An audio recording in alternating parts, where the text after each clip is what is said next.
Olá pessoal, tudo bem com vocês? Sejam muito bem-vindos a mais um vídeo do canal, mais uma vez compartilhando conhecimento.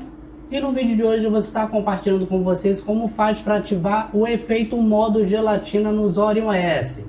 Então se você já curtiu a dica, deixa o like de vocês, se inscreva no nosso canal para ficarem por dentro de todas as novidades e vamos colocar na prática. Botão direito do mouse aqui na barra de tarefas do Zorion OS. Depois vamos vir até a Zorion OS Aparência.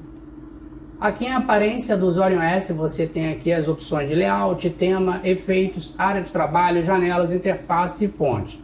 Você pode ir navegando aqui e fazendo aí algumas outras alterações. Mas o vídeo é focado aqui no efeito modo gelatina e vamos clicar aqui, ó, efeitos. Observe o efeito das janelas sem o modo de gelatina. Ó, eu não tenho o efeito, ó. O efeito está desativado. Quando eu ativar, note a diferença e o quanto o show vai ficar. Vou habilitar aqui, ó. Habilitei, ó, já modifica completamente, ó. Muito da hora.